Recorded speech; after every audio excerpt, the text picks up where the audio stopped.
So the schools across the country are actually in a variety of different states right now. There's about 100,000 public K through 12 schools in the country. The average age of those schools is 45 years old. On average, 53% of those schools need some type of repair. The challenge, of course, is how do you protect the students that are in there beyond just keeping them safe from the weather elements? It's not that our schools, it's not that our communities don't want our schools to be safe. It's not that they don't want to do the right thing.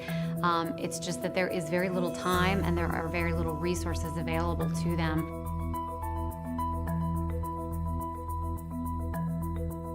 I'm Michelle Gay. I'm Executive Director and co-founder of Safe and Sound Schools.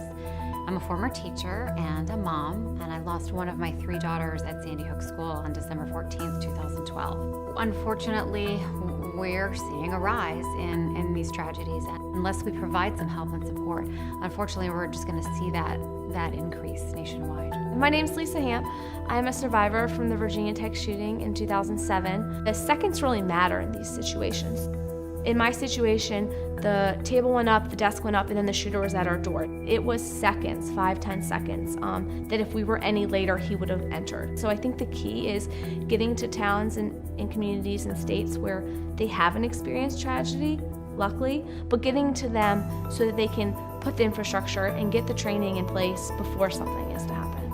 And what we're trying to do is say that we can't wait for any more tragic events. We've got to prioritize the investments of time, energy, and focus in this subject today, not tomorrow after something happens. I can tell you, being in a school district that's been through an active shooter situation, or being in a community where the impact of violence is so profound, we have to have the best security technology that we can obtain, because that is the only way that helps to empower those people to teach and those people to learn, and for those parents not to worry during the day.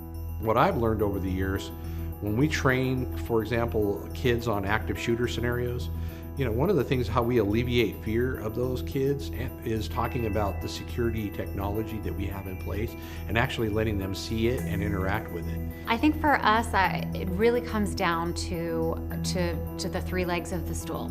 It's about education, training, and tools and technology, our infrastructure, what our building is capable of doing, and how our staff is trained and our students are trained to make themselves safe in an emergency in that physical plant. So it's really more simple. It's a simple answer to a very complex problem. It does take time, it does take effort, but it really does come down to education, training, and infrastructure support.